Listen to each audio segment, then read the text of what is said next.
तो आज हम बायो का चैप्टर पढ़ने वाले हैं रिप्रोडक्टिव हेल्थ। ठीक है, इससे पहले हमने ह्यूमन रिप्रोडक्शन खत्म करा है, उसके सारे बेसिक्स इस चैप्टर में भी इस्तेमाल होने वाले हैं। ठीक है, तो ध्यान से चैप्टर को समझना, और ये चैप्टर हमारे लाइफ से रिलेटेड है, बहुत इंपॉर्टेंट है, तो इसमें इंटरेस्ट भी देना है तुम लोगों को। ठीक है, सबसे पहली बात आती है रिप्रोडक्टिव हेल्थ के बारे में। रिप्रोडक्टिव हेल्थ क्या है? एक ऑर्गेनाइजेशन है, वर्ल्ड हेल्थ ऑर्गेनाइजेशन, जिसको बोलते हैं WHO। ठीक है, वो सारा डाटा बनाती है कि किस तरह से कोई भी हेल्दी है या कोई भी अनहेल्दी है। तो उनके अनुसार एक डेफिनेशन है, WHO कहती है। स्टार्ट करते हैं chapter. According to WHO,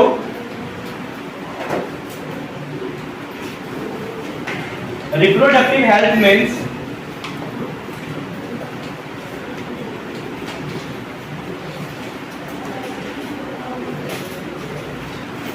total well-being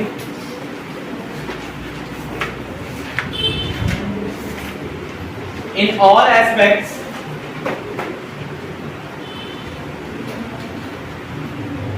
of reproduction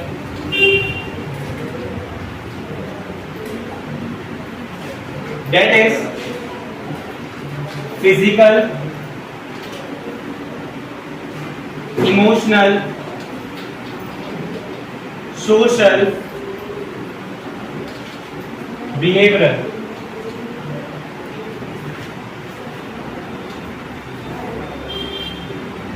ठीक है, इसको समझते हैं। WHO कहता है अगर कोई, हम कह रहे हैं कोई रिप्रोडक्शन करने के लिए हेल्दी है, कोई अगर हेल्दी इंडिविजुअल है, कोई रिप्रोडक्टिवली फिट है या रिप्रोडक्टिवली हेल्दी है, वो किस तरीके से? अगर फिजिकली वो फिट है, इमोशनली वो सही ढंग से चीजों को सोच पाता है, फिजिकली वो सारे काम ठीक ढंग से कर पाता है, बिहेवियर उसका अच्छा है, तो उस पर्सन को WHO क्या बोलती है कि रिप्रोडक्टिवली क्या है? फिट है, वो हेल्दी है। ठीक है, अब देखो रिप्रोडक्शन हमारे लिए क्यों जरूरी है? क्योंकि रिप्रोडक्शन से हमारे आगे की जनरेशन आगे बढ़ पाती है। रिप्रोडक्शन की वजह से ही हमारे अंदर मियोसिस होता है, और मियोसिस की वजह से हमारे अंदर वेरिएशंस आते हैं।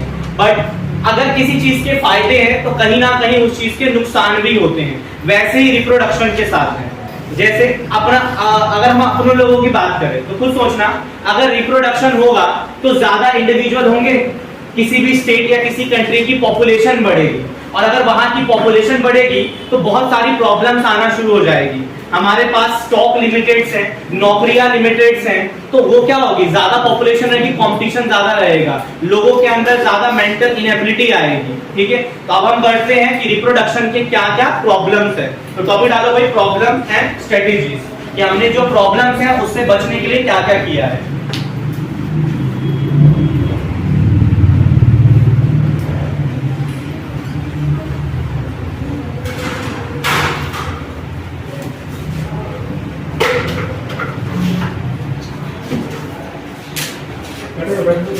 कोई नहीं, पहले क्लास में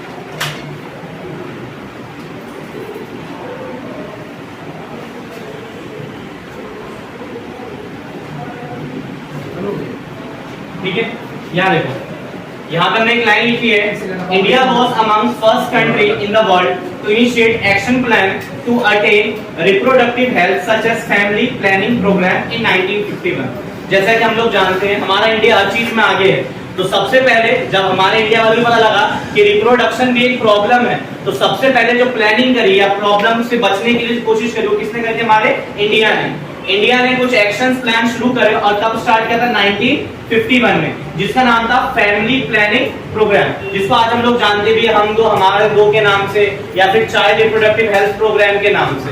ठीक है, इसको जल्दी उतारो, फिर आगे बढ़ते हैं। ठीक है,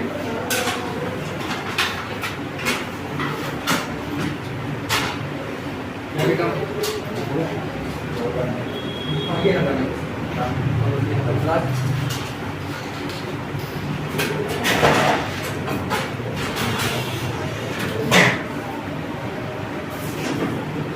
उतार लिया गया।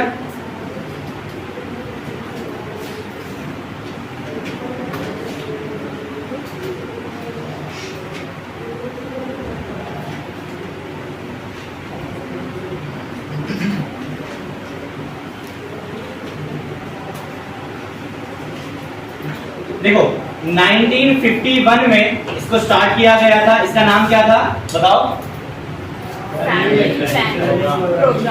Family planning programme.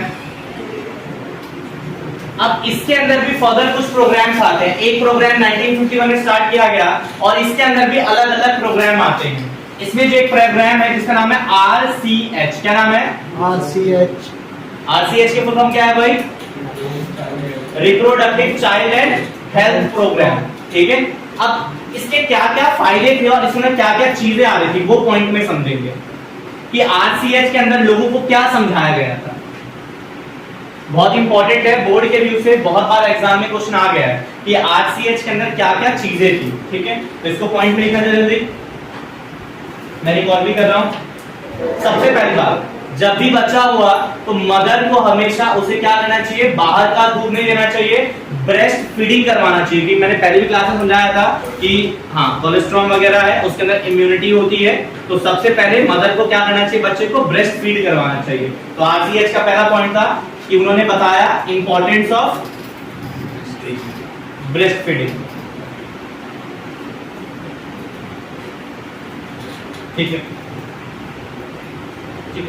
दूसरी चीज, जब मदर प्रेग्नेंट होती है और जब उसका गेस्टेशन पीरियड चल रहा होता है तो उसे एक प्रॉपर केयर की जरूरत होती है। बहुत सारे लोग जैसे गांव वगैरह में रहते हैं या फिर हम लोग रहते हैं, उनको ये नहीं पता कि किसी प्रेग्नेंट लेडीज की कैसे देखरेख करनी है, तो वो भी किसने बताया था? RCH ने। ठीक है, कि कैसे हमें एक प्रेग्नेंट लेडी की देखभाल करनी है और इवन जब उनकी प्रेगनेंसी हो भी जाती है, डिलीवरी हो भी गई, तो उसके बाद कैसे उनका हमें देखरेख करना है। तो दूसरा पॉइंट इसमें हम ये लिख सकते हैं, creating awareness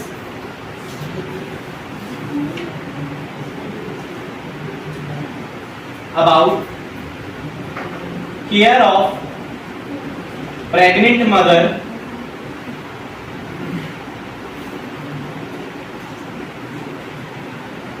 postnatal care of mother and बेटा यहाँ पे एक वर्ड लिखा है पोस्टनेटल। इस पोस्टनेटल का मतलब होता है पैदा हो जाने के बाद, मतलब पोस्ट समझ आ रहा है ना कि पैदा हो जाने के बाद, कि कैसे हमें फिर मदर का ध्यान रखना है और कैसे हमें बच्चे का ध्यान रखना है। तो RCH के 2 पॉइंट समझ आए क्या क्या? सबसे पहले उन्होंने कहा कि बच्चे को हमेशा क्या करना चाहिए? ब्रेस्ट फीडिंग करवाना चाहिए। दूसरा पॉइंट उन्होंने लोगों को ये बताया कि कैसे हमें मदर का ध्यान रखना है और जब बच्चा पैदा हो गया उसके बाद बच्चे का कैसे ध्यान रखना है और मदर का कैसे ध्यान रखना है। तीसरे की बात करते हैं। देखो अगला समझना, एक सेक्स रिलेटेड मिथ है, बहुत सालों से चलता आ रहा है, लड़कियों को इसलिए मार दिया जाता है। आजकल हम ये लोग, एक मिथ है ना, एक कहावत है कि मतलब एक कुछ मान सकते हैं, लोगों की सोच ऐसी कि लड़कियां होंगी तो आगे बहुत खर्चा करवाएंगे या दूसरी चीजें, जिसकी वजह से बच्चों को मार दिया जाता है। तो इस मिथ को भी उन्होंने क्या करा? काटा, और इसको भी उन्होंने बढ़ावा दिया कि हर बच्चा एक बराबर होता है, हर सेक्स के बच्चे को प्रॉपर केयर देनी चाहिए और सब एक जैसे होते हैं। तो तीसरा पॉइंट इनका यही है, discouraging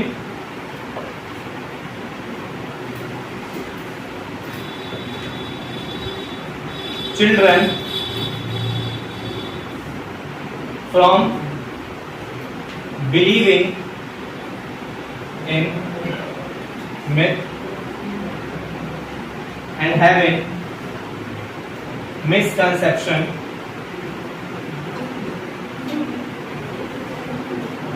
about sex related aspects।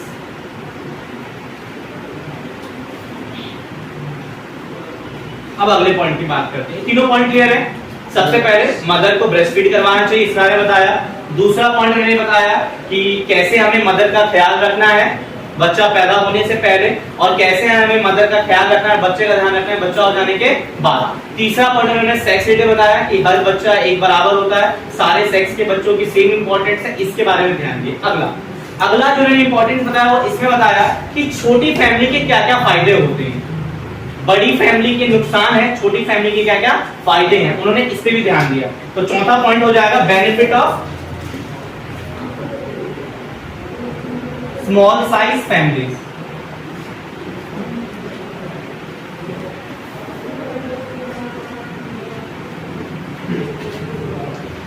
अगली बात, बहुत सारे स्कूल में हमें सारे सब्जेक्ट पढ़ाए जाते हैं, हमें साइंस पढ़ाते हैं, मैथ्स पढ़ाते हैं, सोशल साइंस, सारे सब्जेक्ट पढ़ा रहे हैं, बट कभी किसी बच्चे को सेक्स एजुकेशन नहीं दिया जाता है, जबकि वो मोस्ट इंपॉर्टेंट चीज है सेक्स एजुकेशन देना। तो फैमिली प्लानिंग प्रोग्राम में जो आरसीएच आ रहा था, उसने स्कूलों में कैसे सेक्स एजुकेशन देना है उस पर भी जोर डाला। तो आजकल कैंप वगैरह निकलते हैं जिसमें 11, 12 या 10 क्लास के बच्चों के स्कूल में जाया जाता है और बच्चों को बताया जाता है सेक्स एजुकेशन के बारे में।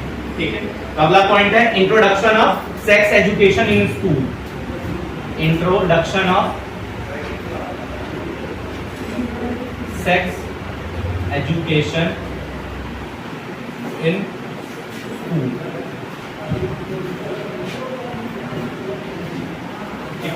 ये हुआ। अगला इन्होंने फोकस करा चाइल्ड। अब जैसे बहुत सारे ऐसे हैं ना प्रॉब्लम्स आती है, जैसे किसी का एक बच्चा है, किसी के 2 बच्चे हैं, वो आगे बच्चे करना नहीं चाहते हैं, बट उनको पता ही नहीं है कि कैसे कॉन्ट्रासेप्शन करना है उस बच्चे का।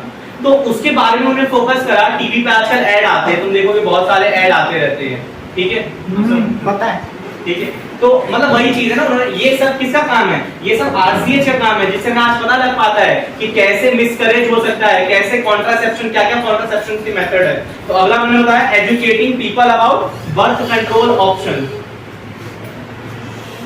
Educating people about birth control options. ये बर्थ को कंट्रोल करने के क्या क्या ऑप्शंस हैं उन्होंने ये बताया। अब आगे बात करते हैं।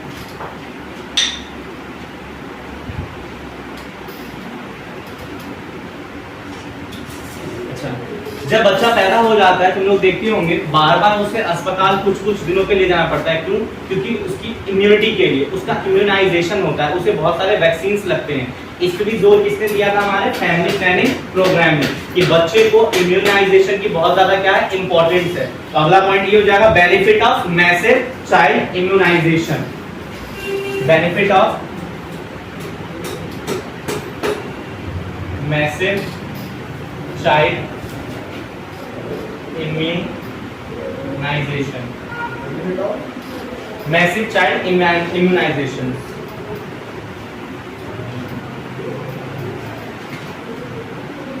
अगला उन्होंने कहा कि हमेशा चाहे कोई भी सेक्स के बच्चा हो उसे अपॉर्चुनिटी क्या मिलनी चाहिए, सेम मिलनी चाहिए। तो आरसीएच ने अगला फोकस किस पे करा कि चाहे लड़का हो या लड़की हो उन लोगों को सेम अपॉर्चुनिटी मिले। तो अगला फोकस इनका किस पे था, इंपॉर्टेंस ऑफ equal opportunities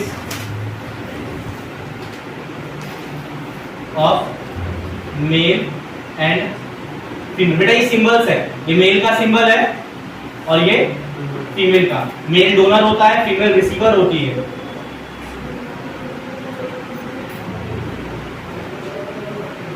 और सबसे मोस्ट इंपॉर्टेंट, अगर सबसे मोस्ट इंपॉर्टेंट ये बोल सकते हैं, उन्होंने ये बताया अगर बच्चों को एजुकेशन दिया कि प्रॉपर सेक्स एजुकेशन से रिलेटेड, लाइक एचआईवी आज एक बहुत कॉमन बीमारी है जिसका कोई इलाज नहीं है, उससे कैसे रोकथाम करना है, कैसे बचना है। दूसरा, कैसे हाइजीन मेंटेन करना है during sex. Hygiene most important है, ठीक है, क्लीननेस एंड हाइजीन। तो मोस्ट इंपॉर्टेंट पॉइंट इनका यही हम बोल सकते हैं। जो सबसे इंपॉर्टेंट था, helping adolescents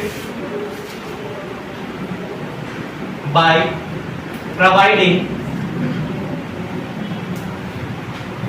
information about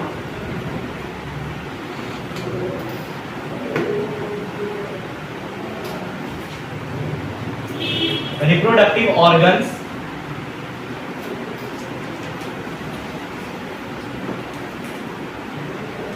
hygiene sexual practice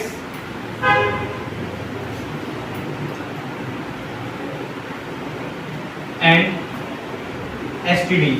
बेटा एसटीडी का मतलब होता है सेक्सुअली ट्रांसमिटेड डिजीज, जो सेक्स करने से फैलती है, सेक्सुअली ट्रांसमिटेड डिजीज। तो अभी तक हमने क्या क्या पढ़ लिया? हमने पढ़ा WHO की डेफिनेशन, जो क्या बता रहे थे, अगर कोई रिप्रोडक्टिवली फिट है तो वो कैसे फिट होगा? जब वो फिजिकली, इमोशनली, बिहेवियरली फिट हो। दूसरा 1951 में ऐसा माना गया कि भाई ज्यादा रिप्रोडक्शन से जो पॉपुलेशन बढ़ रही है वो भी प्रॉब्लमेटिक है, तो उसके लिए उन्होंने 1951 में एक प्रोग्राम चलाया जिसका नाम था family planning program. Family planning program के अंदर जो प्रोग्राम आता है उसका नाम क्या है? Reproductive child and health. ठीक है, इसके कुछ पॉइंट्स थे जो हमने यहाँ पे देखे हैं और मोस्ट इंपॉर्टेंट सवाल है जो यहाँ से बन सकते हैं। चलो आगे बात करते हैं, इसको उतार दो जल्दी से।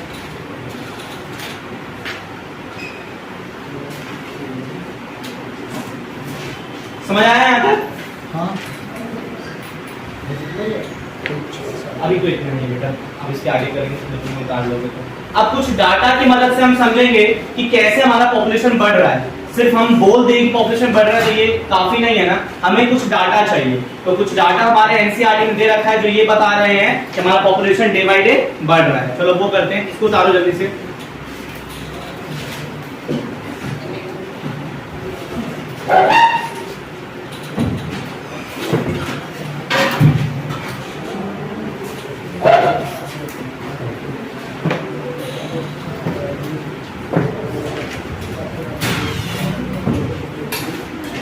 ठीक है, मिटा दूं?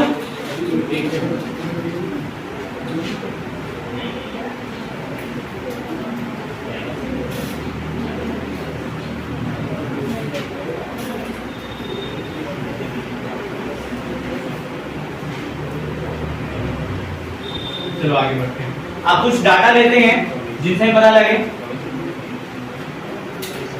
हमारे एनसीईआरटी में एक टेबल है, इसमें बताया गया है एक का ईयर 1900 जब ये डाटा बनाया गया था और एक ईयर का 2000। हमने देखा वर्ल्ड का पॉपुलेशन, तो जब हम वर्ल्ड के पॉपुलेशन की बात करते हैं तो 1900 में 2 बिलियन था। कितना था? ठीक है, और जब 2000 की बात करते हैं तो ये 6 बिलियन हो चुका था। बट अगर सिर्फ मैं इंडिया की पॉपुलेशन की बात करूं तो वर्ल्ड का पॉपुलेशन था 2 बिलियन, तो इंडिया का अकेला पॉपुलेशन था 350 मिलियन। और जब वर्ल्ड का पॉपुलेशन हुआ 6 बिलियन तो इंडिया अकेले कंट्रीब्यूट कर रहा था। अभी आ रहा है समझ क्यों इंडिया ने सबसे पहले ये फैमिली प्लानिंग प्रोग्राम स्टार्ट किया होगा? तो देखो यहाँ पे पूरी दुनिया का है 6 बिलियन, जिसमें अकेला इंडिया कितना कंट्रीब्यूट कर रहा है? 1 बिलियन अकेले इंडिया कंट्रीब्यूट कर रहा है। इसीलिए हमारे इंडिया में सबसे पहले हमारे को सोच आ गया कि हमें क्या शुरू करना चाहिए? फैमिली प्लानिंग प्रोग्राम स्टार्ट करना चाहिए, वरना आधी पॉपुलेशन तो हमारा ही बढ़ता जाएगा पूरे वर्ल्ड में। अब ये बढ़ रहा है, ये ऐसे हमारी पॉपुलेशन बढ़ रही है, इसका भी कुछ रीजन है भाई। पॉपुलेशन बढ़ने का क्या क्या रीजन हो सकता है? पहली चीज, लोगों के मरने की संख्या धीरे धीरे घट रही थी। घटने का मतलब लोग कम मर रहे थे, और लोग कम मरेंगे तो पॉपुलेशन क्या होगा? बढ़ता चला जाएगा। तो पहला था डिक्लाइन इन डेथ रेट। पहला रीजन इसका ये था कि डेथ रेट क्या हो गया था भाई? डिक्लाइन हो गया था, बहुत कम हो गया था, लोग कम मर रहे थे। दूसरा rapid decline in MMR, maternal mortality rate. पहले क्या था ना, अस्पताल में जब मदर वगैरह जाती थी तो बच्चा पैदा करते समय उनकी डेथ हो जाया करती थी। बट अब क्या हुआ था ना, जब हमारा एकदम से पॉपुलेशन बढ़ा और इंडिया जब देश हमारा आजाद हुआ तो टेक्नोलॉजी आने लगी थी, जिससे हमने क्या देखा? मदर की मरने की संख्या कम हो गई है। अब अगर मदर कम मरेंगी तो पॉपुलेशन क्या होगा? बढ़ेगा। अगर बेटा MMR तुम्हारा डिक्लाइन हो रहा है तो इन्फेंट मोर्टेलिटी रेट क्या होगा? इन्फेंट मोर्टेलिटी रेट इंक्रीज हो जाएगा, मतलब बच्चे ज्यादा मरेंगे। वही सेम चीज भाई, rapid decline in infant mortality rate. भाई आईएमआर भी क्या हो गया था, डिक्लाइन हो गया था। बेटा आईएमआर मतलब होता है बच्चे जो सरवाइव कर पा रहे हैं, तो वो डिक्लाइन हो रहा है ना, मतलब क्या बढ़ रहा है, मतलब बच्चे ज्यादा सरवाइव कर पा रहे हैं, मदर ज्यादा सरवाइव कर पा रही है, बच्चे ज्यादा, मदर ज्यादा, डेथ रेट कम। तो ये तीनों रीजंस क्या करेंगे, पॉपुलेशन को बढ़ाएंगे। अगला पॉइंट था रिप्रोडक्शन करते हो। अगर अपने हम पॉपुलेशन की बात करें ना, एक और सुना कोई नहीं, दोबारा समझो। ये जो डाटा मैंने बोला कि 1990 में कितना है, 2 बिलियन पूरे वर्ल्ड का, जिसमें इंडिया अकेले 350 मिलियन कंट्रीब्यूट कर रहा है। यहाँ डाटा 2000 में लिया, जहाँ पूरे वर्ल्ड का है 6 बिलियन, इंडिया अकेले कितना कंट्रीब्यूट कर रहा है, 1 बिलियन। अच्छा, इतना पॉपुलेशन एकदम से क्यों बढ़ा, इसका भी कुछ रीजन था। उसके ये रीजन थे, पहला लोगों की मरने की संख्या कम हो गई थी, लोग कम मर रहे थे। दूसरा एमएमआर, रैपिड डिक्लाइन किसमें हुआ, एमएमआर में। एमएमआर का होता है मैटरनल मोर्टेलिटी रेट, माताओं की मरने की संख्या वो डिक्लाइन हो गई थी, मतलब कम हो गई थी, अब मर कम रही थी माताएं। अगला, अगर माताएं कम मर रही तो बच्चे भी क्या होंगे, कम मरेंगे। तो रैपिड डिक्लाइन किसमें हुआ, इन्फेंट मोर्टेलिटी रेट में भी क्या हुआ, डिक्लाइन हो गया था, मतलब बच्चे भी अब कम मर रहे थे। और अगला चीज, अगर मैं अपने एज ग्रुप की बात करूं तो हम किस एज के, हम रिप्रोड्यूस करने वाले एज में है, अभी हम बच्चे पैदा कर सकते हैं, रिप्रोडक्शन कर सकते हैं। तो 3 तरह के हमारे एज गैप है। एक तुम जानते हैं सीनियर सिटीजन होते हैं, जो बहुत एजेड होते हैं। सीनियर सिटीजन से पहले हम आ जाते हैं, ठीक है, जो रिप्रोडक्शन करने के लिए एबल है। और रिप्रोडक्शन करने के एबल से पहले जो है वो प्री रिप्रोडक्टिव एज वाले होते हैं। प्री रिप्रोडक्टिव एज और पोस्ट रिप्रोडक्टिव एज। तो अपने पॉपुलेशन जो हमारे आसपास का हमारा एनवायरनमेंट है, उस एज ग्रुप को हमने 3 पार्ट में डिवाइड कर दिया। अब एक बात है ना, अगर किसी देश का पॉपुलेशन बढ़ रहा है, अगर किसी देश का पॉपुलेशन बढ़ रहा है तो पॉपुलेशन कौन बढ़ा रहा होगा, प्री वाला, पोस्ट वाला या रिप्रोडक्टिव वाला? रिप्रोडक्टिव वाला। भाई पोस्ट वाले तो बूढ़े हो जाते हैं ना, वो तो बूढ़े। देखो अगर पोस्ट की बात करें तो उसमें मेल फीमेल दोनों आ रही है, और हमने पढ़ा है मेनोपॉज आ जाने के बाद फीमेल रिप्रोडक्शन नहीं कर सकती है। अब चाहे मेल 50 60 70 80, फीमेल का रेट अगर बढ़ रहा है उसके इसमें पॉपुलेशन तो नहीं बढ़ेगा ना। तो पॉपुलेशन जो बढ़ा रहा है कौन बढ़ा रहा है, रिप्रोडक्टिव एज वाले। तो अगला पॉइंट हम क्या लिख सकते हैं इसमें बेटा, इंक्रीज इन नंबर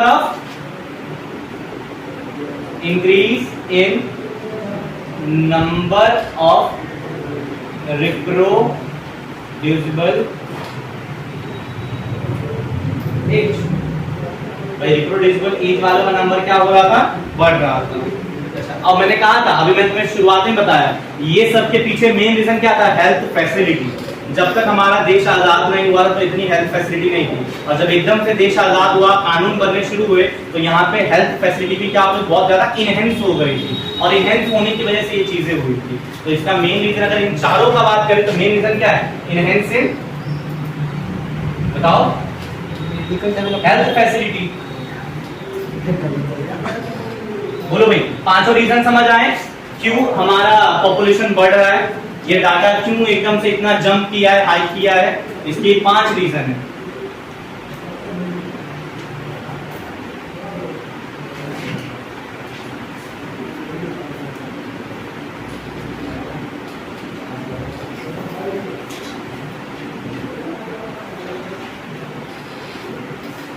उदाहरण दिया क्या सभी ने,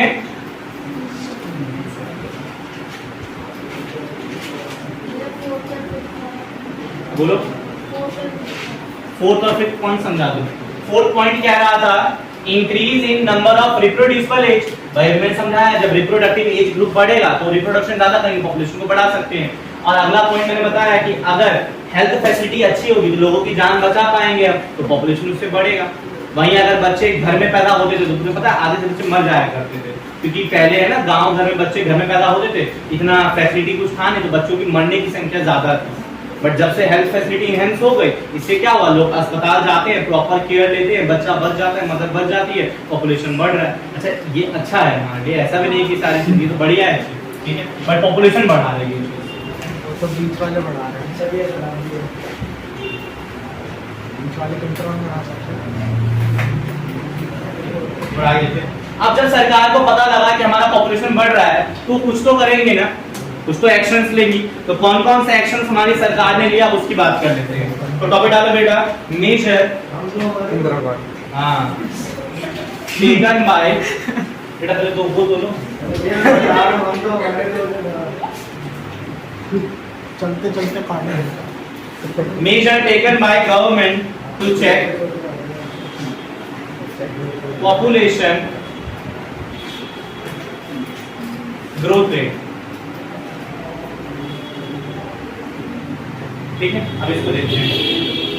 सबसे पहला सरकार तो ये कहेगी फैमिली कैसी हो, छोटी फैमिली हो, तो लोगों को सरकार ने मोटिवेट करा किसके लिए, स्मॉल फैमिलीज के लिए। तो पहला पॉइंट लिखो, मोटिवेट स्मॉलर फैमिलीज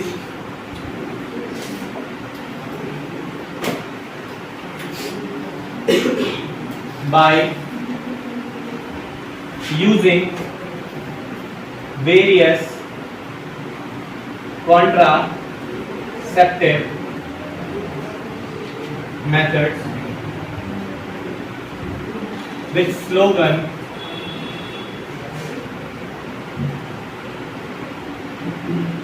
कौन सा स्लोगन था बेटा, हम दो हमारे दो हम दो हमारे दो।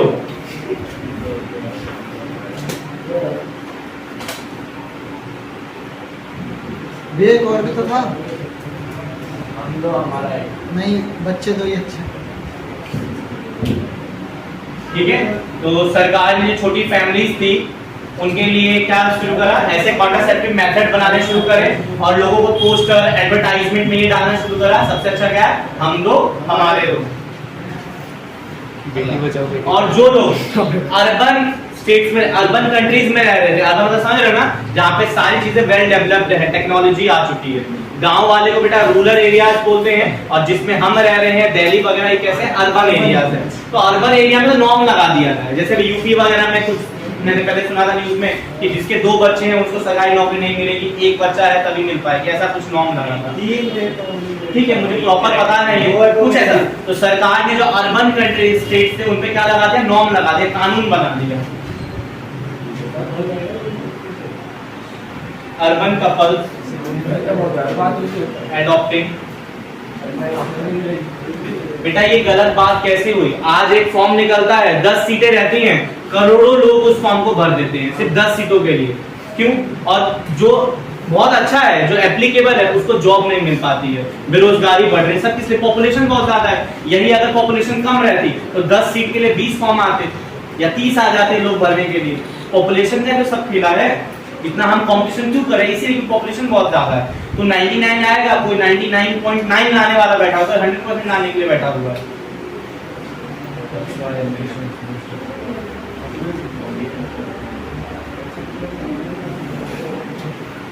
One child norm. उसके बाद एक और सरकार ने कहा, शादी का एज फिक्स कर दिया। अगर किसी फीमेल की शादी करनी है तो 18 के बाद करनी है, और किसी मेल की शादी करनी है तो 21 के बाद करनी है। वरना पहले गांव घर में 14-15 साल की लड़कियों की शादी करवा दिया करते थे।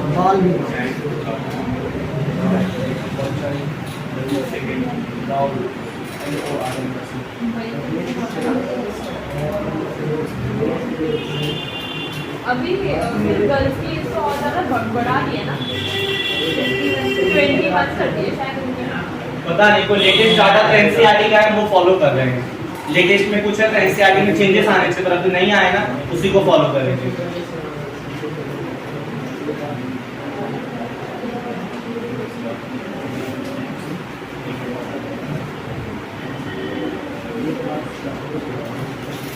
अगला, तुमने कुछ देखा होगा ऐड वगैरह देते हैं नसबंदी के ऊपर। अगर महिला नसबंदी या पुरुष नसबंदी कराते हैं, जिसको वैसेक्टोमी या ट्यूबेक्टोमी करते हैं, लोगों को पहले पैसे दिए जाते थे। तो गांव भर के लोग क्या थे ना, अभी मिलते हैं, अभी मिलते हैं। तो गांव भर के लोग ये नहीं देखते कि क्या होने वाला है हमारे साथ, वो तो इसलिए भागे भागे जाते थे वहां पे, वाला आज पैसे मिलने वाले और 300 रुपए मिल गए। पॉपुलेशन यही है ना, छोटी छोटी फैमिली को अगर अट्रैक्ट करना है तो चाहे तुम उन्हें पोस्टर दिखा लो, चाहे कुछ कर लो, उससे वो नहीं करेंगे, उससे रोकथाम करेंगे। जब तुम उनको कुछ दिखाओ कि भाई आपके 2 बच्चे हैं, तीसरा हुआ तो बस आपको फाइन लगा देंगे 1 लाख रुपए का। नहीं, आपके 2 बच्चे हैं, आप सब काम तमाम करो, परमानेंटली स्टॉप कर लो रिप्रोडक्शन, हम आपको 300 रुपए देंगे। और भागते भागते लोग जाते थे। ठीक है, तो ये भी एक फायदा था। अगला यही उन्होंने करा सरकार ने। इंसेंटिव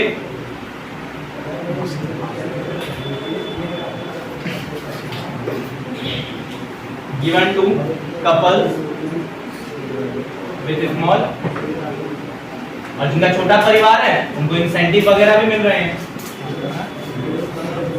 ठीक है, तो बेटा ये लिखा, ये सारा पॉइंट समझ आया। आरसीएच क्या था, पॉपुलेशन कैसे बढ़ रही थी, क्या रीजन था बढ़ने का, उसका गवर्नमेंट ने क्या क्या किया उस पॉपुलेशन के लिए, ये सारा चीज क्लियर है यहाँ तक पॉइंट। अब हम पढ़ने वाले हैं कि पॉपुलेशन अगर बढ़ रहा है या रिप्रोडक्शन अनकंट्रोल्ड मैनर से चल रहा है तो उसको रोकना कैसे, रोकथाम कैसे करना है, बेटा उसको बोलते हैं कॉन्ट्रासेप्शन मेथड। क्या बोलते हैं? कॉन्ट्रासेप्शन मेथड्स बोलते हैं। तो अब हम पढ़ने वाले हैं कि हमारे लिए सबसे अच्छा एक आइडियल कॉन्ट्रासेप्टिव मेथड क्या है। ठीक है, तुम लोग जब तक सोचो ये लिख के कि क्या अगर कोई कॉन्ट्रासेप्शन है तो उसके क्या क्या चीजें होनी चाहिए। ये डाल दूं मैं यहाँ पे। अब सभी मुझे एक एक पॉइंट बताएंगे। अगर चलो तुम्हारे लिए दवाई बनानी है हमें जिससे तुम्हें कॉन्ट्रासेप्शन होगा तुम्हारा मेरी, तो वो दवाई में क्या क्या होना चाहिए, सभी एक एक पॉइंट सोच लो। अब मैं पूछ रहा हूँ तुम लोगों से डालेगा तो उसमें क्या क्या होना चाहिए दवाई? अरे वो डाल देंगे फीचर ऑफ, बेटा बातें नहीं, बंदा मर जाएगा। आइडियल कॉन्ट्रासेप्टिव, एक आइडियल कॉन्ट्रासेप्टिव का क्या क्या फीचर होना चाहिए। सबसे पहला फीचर जो प्रिंस बोलेगा मैं जानता हूँ, जो जल्दी मिल जाए, कॉन्डम। बेटा मैं एग्जांपल नहीं पूछ रहा हूँ, मैं उसका फीचर पूछ रहा हूँ। जो तू बता रहा है वो एग्जांपल है। ठीक है, तो पहला फीचर होना चाहिए इजीली अवेलेबल हो। अब सोचो अगर एक ऐसा कॉन्ट्रासेप्टिव है जो कि आने में ही 4 दिन लगाएगा या हमारे देश में मिलता ही नहीं है, तो फिर उसका क्या फायदा, क्यों फायदा? तो ऐसा कॉन्ट्रासेप्टिव होना चाहिए जो क्या हो, इजीली अवेलेबल हो। भैया हाँ कहो। अफोर्डेबल भी होना चाहिए। हाँ वो भी होना चाहिए, तभी तो स्मॉल फैमिली उसको यूज कर पाएगी।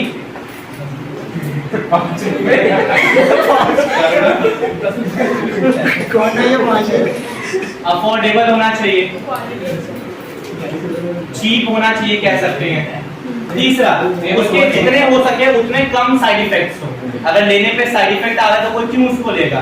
तो तीसरा पॉइंट क्या बोल सकते हैं, साइड इफेक्ट लेस हो, या तो नो ही मान लो, ना के बराबर हो या तो हो तो कम हो एकदम।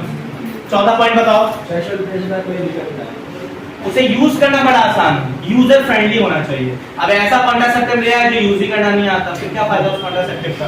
तो ये यूजर फ्रेंडली होना चाहिए। और कुछ चाहोगे ऐड करना? रिवर्सिबल होना चाहिए, एक बार यूज करना फेंकना नहीं, दोबारा उसको यूज कर पाए। बस और कुछ कोई चाहेगा ऐड करवाना? एक और पॉइंट है तो ड्यूरेबल। सेक्सुअल प्लेजर में कोई रोक नहीं है, क्या सेक्सुअल प्लेजर में रोक नहीं है, सेक्सुअल प्लेजर में कोई रोक टोक नहीं आनी चाहिए। ठीक है, no interference with act of coitus. अब ऐसा भी नहीं एक बार कॉन्ट्रासेप्शन यूज कर लिया अब जिंदगी भर मन ही नहीं करता रिप्रोडक्शन करने का, तो ये भी नहीं होना चाहिए। तो भाई हमारे एक्ट ऑफ कॉइटस में, अच्छा इसी को बोलते हैं लिबिडो। क्या बोलते हैं हम? क्या? ठीक है, हाँ उधर लिबिडो क्या रहता है, लेकिन और बोलते हैं जो सेक्सुअल प्लेजर होता है ना इसी को बोलते हैं लिबिडो। तो इसमें भी कोई रोकथाम ना हो। अब कॉन्ट्रासेप्टिव को जो बनाया गया था वो 2 मेथड पे बनाया गया था। ठीक है, हाँ बेटा, हाँ बोलो। ये होगा, आप अपने बताएंगे क्या हुआ?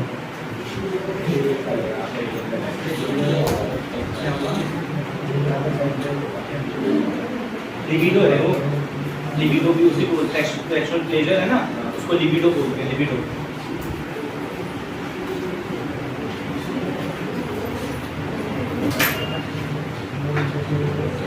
अब बर्थ कंट्रोल करना है हमें तो उसके 2 प्रिंसिपल मेनली यूज होते हैं।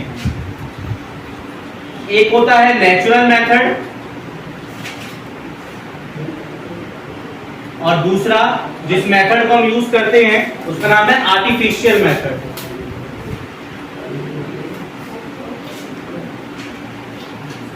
बेटा कॉन्ट्रासेप्शन के चांस कहाँ ज्यादा होंगे, नेचुरल में या आर्टिफिशियल में? सोच के बताओ, वैसे पढ़ना तो हमें आर्टिफिशियल में कॉन्ट्रासेप्शन के चांस ज्यादा होते हैं, ठीक है। अभी क्यों, हम वो भी समझ लेंगे। दो प्रिंसिपल है जिस पे कॉन्ट्रासेप्शन काम करेगा, एक का नाम है नेचुरल मेथड, दूसरा नाम है हमारा आर्टिफिशियल मेथड। अब हम ये समझेंगे कि नेचुरल क्या है और आर्टिफिशियल क्या है। उसमें अलग अलग टाइप आएगा, नेचुरल में भी अलग अलग टाइप बनेगा, आर्टिफिशियल में भी अलग अलग टाइप बनेगा, अब वो डिस्कस करेंगे। ये उतार लो सर, आगे बढ़ते हैं। यहाँ तक सभी को क्लियर है? कोई डाउट, कुछ शंका जिसको ना आया वो पूछ लो।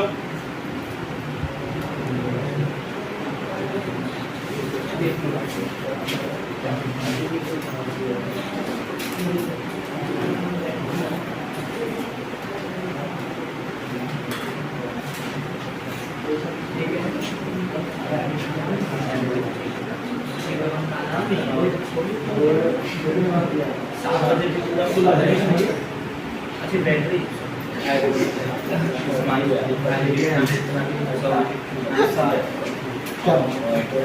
ऐसी बैटरी फिर आप कहते हो स्मार्टफोन का आपको पूरा पता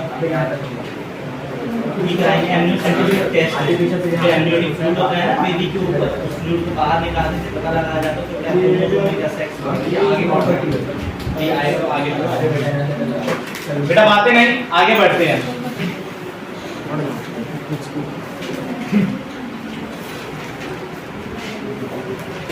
तो पहले देखो नेचुरल मेथड है क्या, वो समझते हैं।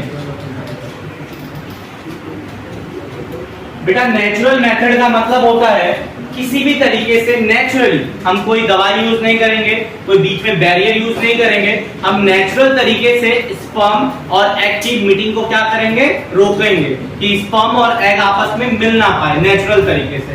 तो सबसे पहला तो यही है भाई, इसके अलग अलग है। पहला एक टाइप पढ़ते हैं, एक का नाम है, अच्छा अब नेचुरल तरीके से करने वाले तुम्हें पता होना चाहिए, सेक्स के दौरान एक सेक्सुअल प्लेजर होता है जिसको कंट्रोल कर पाना ना के बराबर है। तो नेचुरल मेथड के चांस बहुत कम है कॉन्ट्रासेप्शन के, ठीक है, बात में आ रहा है। तो इसके 2 पॉइंट लिख लेते हैं नेचुरल मेथड में। पहला है ये जो काम करता है principle of avoiding physical meeting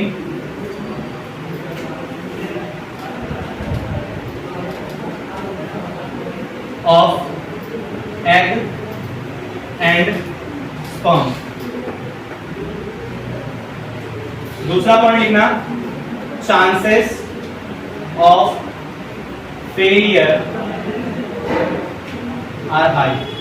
भाई फेल होने के बहुत चांस है इसके।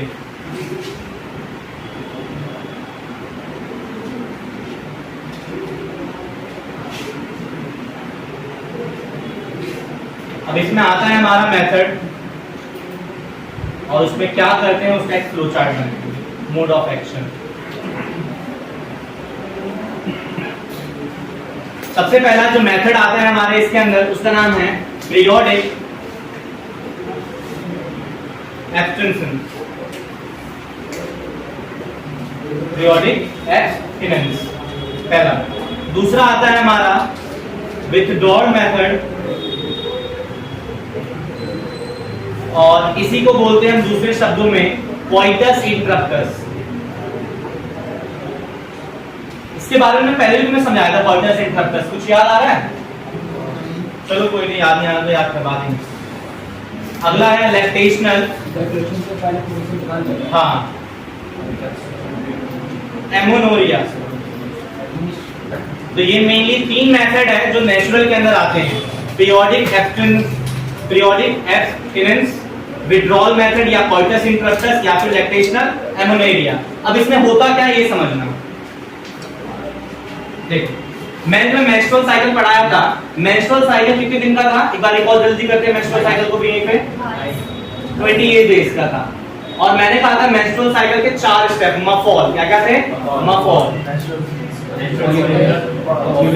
Menstrual phase, follicular phase, ovulatory phase और ल्यूटियल फेज। बेटा मेंस्ट्रुअल फेज 4 से 5 दिन, ठीक है 4 से 5 दिन लेते हैं। फॉलिकुलर फेज 10 से 12 दिन, ovulatory phase mid of the cycle और ल्यूटियल फेज 15 टू, आप समझना यहाँ पे ये हमने मेंस्ट्रुअल साइकिल का 28 डेज का पीरियड बना लिया है।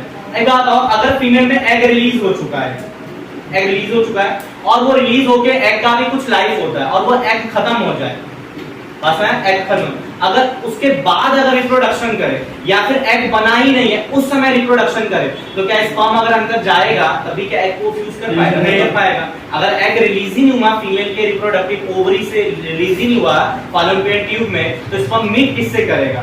तो बात है, तो यही होता है हमारा पीरियोडिक एब्स्टेंस। फीमेल अपना एक मेंस्ट्रुअल साइकिल का टेबल बनाती है जिसमें वो दिन देखती है कि कौन कौन से दिन उसका एग रिलीज होने वाला है, उससे पहले का पीरियड क्या है, उसके बाद का पीरियड क्या है। तो नॉर्मली जो 10 से 17 दिन होता है, जो 10 to 17 डेज है, देखो अगर 28 दिन की साइकिल है तो एग 14वें दिन रिलीज हो रहा है, तो हम क्या करते हैं 4 दिन पीछे चले जाते हैं और 3 दिन आगे आ जाते हैं। तो इन 10 से लेके 17 दिनों के बीच में कोइटस हम नहीं करते, मतलब सेक्स नहीं करते, या तो 10 दिन से पहले सेक्स कर लेंगे या तो 17 डेज के बाद सेक्स करेंगे जब एग पूरी तरीके से खत्म हो चुका होगा, बस में। बट इसके फेलियर के चांस ये हैं, किसी को प्रॉपर नहीं पता कि उसका मतलब किसी को याद है कि उसका मेंस्ट्रुअल टाइम कितने दिन का है, क्योंकि इरेगुलरिटी आती है और अगला डेज को रिमेंबर करना भी थोड़ा हार्ड है। तो अगर आप तुमको याद भी है कि हाँ हमने इस दिन हमारा मेंस्ट्रुअल अगर हुआ था, ये दिन है, फिर भी गलती होने के चांस बहुत ज्यादा है, तो इसी को बोलते हैं पीरियोडिक एब्स्टेंस। इसमें लिखो बेटा, कपल्स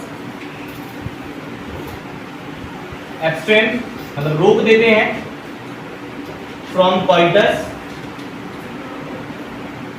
बेटा कोइटस यहाँ पे कैसे सेक्स है, ठीक है, फ्रॉम कौन सा दिन बताओ, डे 10 to 7। बेटा 10 से 17 दिन नहीं है ये, मतलब 10वें दिन से 17वें दिन के बीच, मतलब 7 दिन, 7 दिन के बीच में हम सेक्स नहीं करेंगे ऑफ द मेंस्ट्रुअल साइकिल। और इसी पीरियड को क्या बोलते हैं बेटा, फर्टाइल पीरियड। जो 10 से 17 दिन का पीरियड है इसको क्या बोलते हैं हम, मतलब अगर इसमें रिप्रोडक्शन हुआ तो 100% चांस है बेबी हो गई, प्रेगनेंसी होगी। तो ये पहला मेथड हो गया। और मैंने भी बता ही दिया क्यों इसके फेलियर के चांस ज्यादा है, कि प्रॉपर डे किसी को रिमेंबर रहते नहीं है, मेंस्ट्रुअल साइकिल इरेगुलर हो जाता है इस वजह से। अगला है विड्रॉल मेथड। विड्रॉल तुम जानते हो, जब इंसेमिनेशन होने वाला है उससे पहले ही मेल पार्टनर जो होता है अपने पेनिस को क्या करता है, इजेक्ट आउट कर लेता है, जिसकी वजह से होता है क्या है, जो स्पर्म है वो फीमेल के फैलोपियन ट्यूब में एंटर कर नहीं पाता है। बट इसके भी फेलियर के चांस है, ठीक है, इसके भी फेलियर के चांस बहुत ज्यादा है, क्योंकि सेक्सुअल प्लेजर के समय एकदम से पेनिस बाहर रिमूव करना बहुत हार्ड है। और दूसरे पॉइंट, पेनिस अगर अंदर गया है तो चांस है एक भी स्पर्म अगर चला गया, तो पता है कि एक भी स्पर्म क्या कर सकता है, एग को फर्टिलाइज कर सकता है। इसमें लिखेंगे हम insemination is avoided as the male partner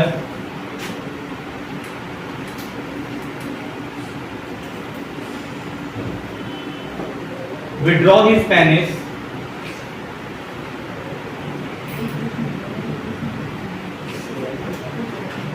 from the vagina।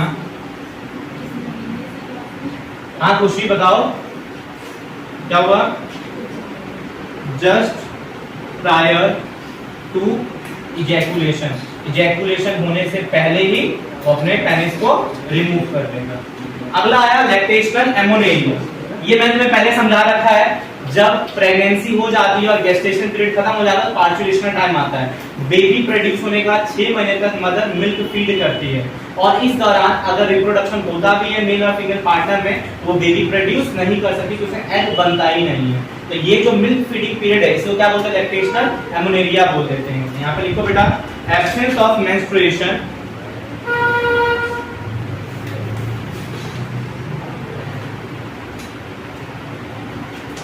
up to 6 months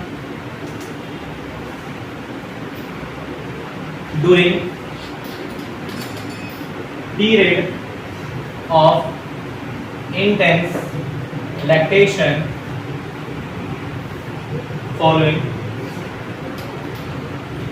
parturition।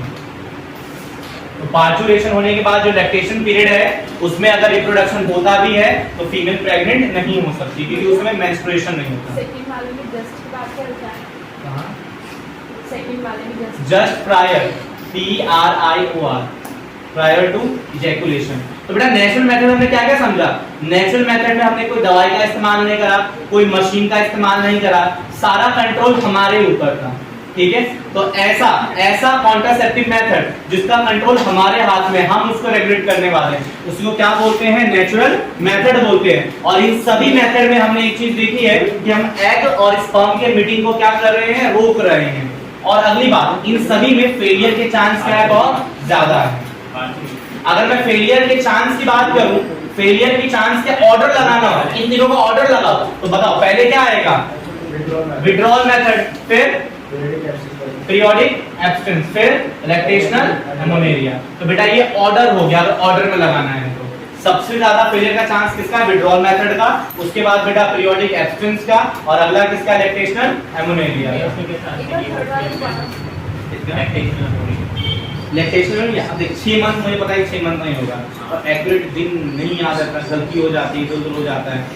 आप है अब देखो किसी चीज को रिमेंबर करना बहुत हार्ड है। आज से 6 महीने पहले कौन सा दिन था, कौन सा मजा आ रहा है मुझे तो अगर 6 महीने के बीच में करते हैं तो नहीं, तो बोले क्योंकि मेंस्ट्रुएशन नहीं होता ना, मेंस्ट्रुएशन उस समय हो ही नहीं रहा, एग बन ही नहीं रहा उसके अंदर, उसीलिए मैंने उसको लास्ट में डाला है। भैया एक थर्ड वाला समझा दो। थर्ड वाला यही है कि जब पार्चुरेशन हो जाता है, बेबी पैदा हो जाता है, उसके बाद जो पीरियड है उसको क्या बोलते हैं? लैक्टेशन। मदर मिल्क फीड करती है ना, वो 6 महीने का होता है, और उस समय उसे मेंस्ट्रुएशन नहीं होता।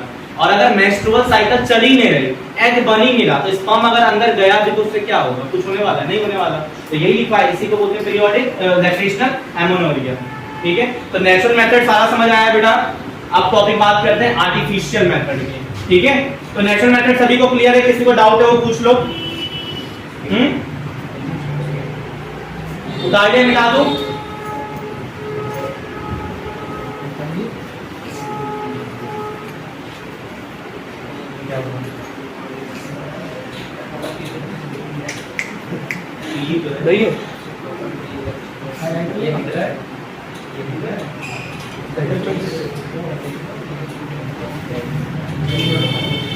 चलो बेटा आ रहा हूं मैं। अब बात करते हैं आर्टिफिशियल मेथड की।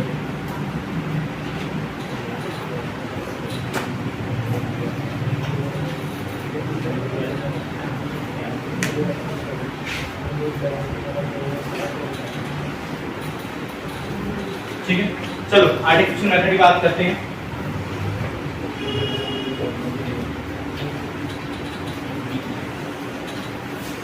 देखो आर्टिफिशियल मेथड के अंदर कुछ मेथड आते हैं। सबसे पहला आता है बैरियर मेथड, दूसरा मेथड इसके अंदर आता है स्पर्मिसाइडल जेलिस,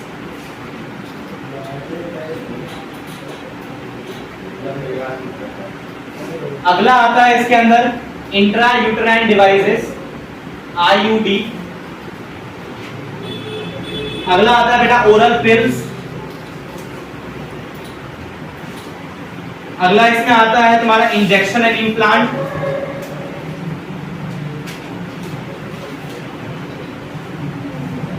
अगला आता है बेटा इसमें तुम्हारा इमरजेंसी कॉन्ट्रासेप्टिव,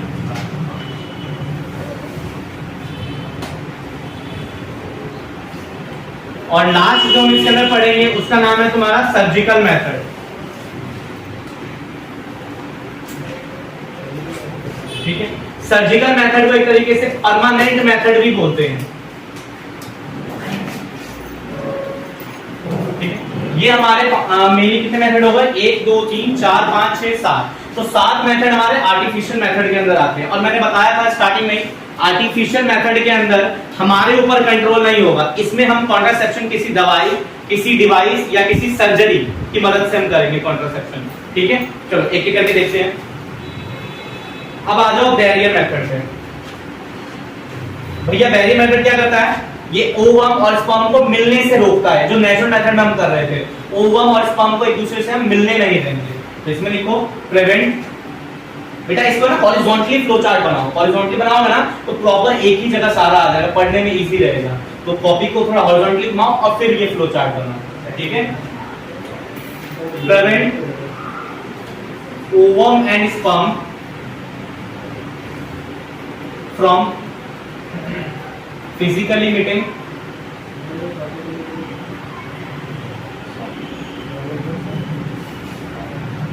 इसको बेटा हम खुद से इंसर्ट करते हैं, self inserted and offer privacy to user. और किसी को पता नहीं लग रहा तुमने कॉन्ट्रासेप्टिव यूज किया है, देखो ठीक है। ये भी फायदा है ना, इसको तुम खुद से यूज करोगे, किसी को पता नहीं लगेगा कि तुमने कॉन्ट्रासेप्टिव में यूज भी किया था। तो एक तरीके से प्राइवेसी में तो यूजर की हेल्प कर रहा है। तो इसीलिए हम सबसे पहले बैरियर मेथड तुम लोगों को पढ़ा रहे हैं कि सबसे पहले मेथड कौन सा यूज करना है जब भी कॉन्ट्रासेप्शन करना है, तो बैरियर मेथड। इसके अंदर जो पहले आएंगे वो आता है कॉन्डम, इसका एग्जांपल है, और उसके कुछ टाइप्स होते हैं, कॉन्डम्स के भी अलग अलग टाइप्स आते हैं। अच्छा, कॉन्डम क्या होता है बेटा, क्या होता है मैं ये पूछ रहा हूँ, क्या करता है ये नहीं पूछ रहा हूँ। लेटेक्स रबर, ये एक मतलब पतला सा रबड़ का बना हुआ है, लेटेक्स ये खींच सकता है लेटेक्स, और इससे कभी कोई चीज लीक नहीं होती है। तो ये किसी तरह लेटेक्स रबड़ का बना हुआ है।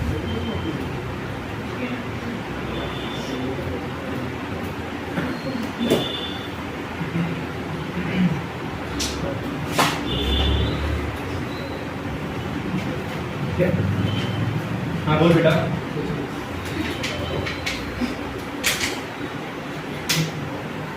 अब ये कॉन्डम मेल भी यूज करती है और फीमेल भी यूज करती है। मोस्ट कॉमनली सभी ने मेल का सुना होगा, फीमेल का कभी नहीं सुना होगा, बट आता मेल फीमेल दोनों का है। अब एक एक करके देखेंगे कैसे कैसे इसको यूज किया जाता है, क्या इसके पैरामीटर है कॉन्डम्स के। सबसे पहले रीजन कवर। बेटा मेल्स के अंदर जो कॉन्डम रीजन कवर करेगा उसका नाम क्या है? आज कहाँ गया? प्रिंस टेस्टिस को करेगा चाहिए। अच्छा, फीमेल का किस पार्ट को कवर करेगा ये? वेजाइना। अरे तभी तो सर्विक्स को कवर करेंगे, पहले वेजाइना आएगा ना, वेजाइना एंड सर्विक्स। शिवम का बेटा बता। तबियत खराब है तो तबियत ठीक करते हैं। हो रही है इसकी धीरे धीरे।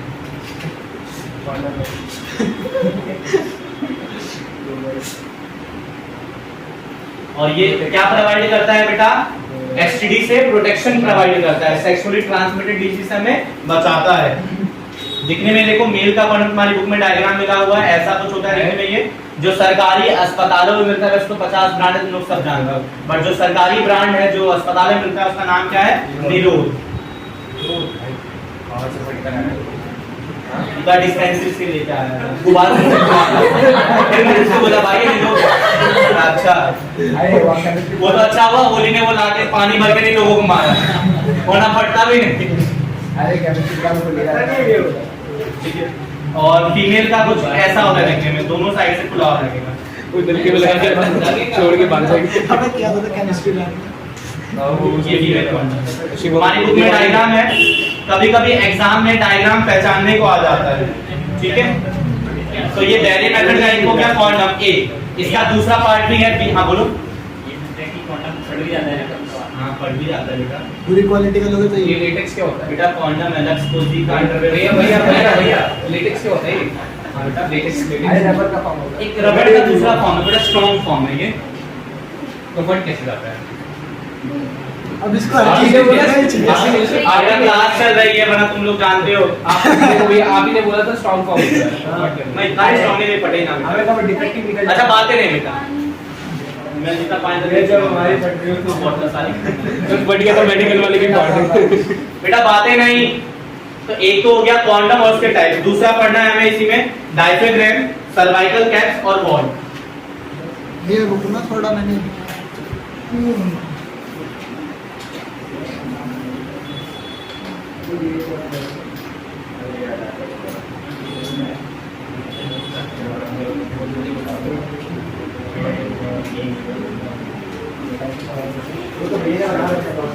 क्या ये बच्चों का ना आज से 2-3 साल पहले 12th वालों को हमने किताब बना के दी थी फिजिक्स की। नहीं ये मैंने प्रिंट करवा के 12th वालों को पहले दी। 11th में दोनों का मटेरियल छपा रखा था।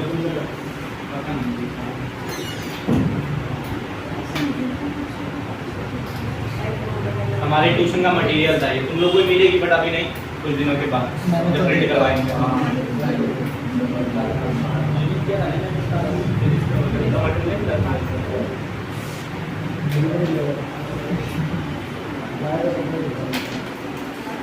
ठीक है, ये जो हमने पढ़ा है बेटा ये फीमेल के लिए यूज होता है। ये किसको कवर करता है?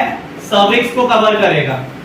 ठीक है, ये तीनों चीजें सर्विक्स को कवर करती है, फीमेल इसको यूज करती है। ये रीयूजेबल होता है और ये एसटीडी से नहीं बचाता।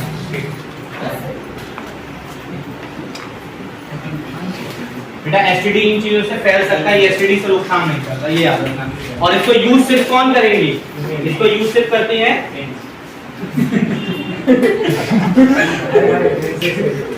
ठीक है। तो बेटा आज की क्लास में हम बैरियर मेथड पे स्टॉप कर रहे हैं। नेक्स्ट क्लास में हम ये जो टॉपिक बच गए हैं उनको भी 6 मेथड उनको भी कवर करेंगे। तो मैं एक्सपेक्ट करता हूँ जब नेक्स्ट क्लास में तुम लोग आओगे तो ये सारी चीजें पढ़ के आओगे। पार्ट 2 जो हमारा होगा उसमें हम इस चैप्टर का गाइड करेंगे जिसमें हम ये सारे मेथड्स पढ़ेंगे और लास्ट में हम फर्टिलिटी इनफर्टिलिटी भी पढ़ेंगे। ठीक है, तो आज के लिए यहीं तक था, फिर मिलते हैं नेक्स्ट क्लास में। नोट तो कर ले भाई पहली बात। नोट कर लो आराम से। और चलेगा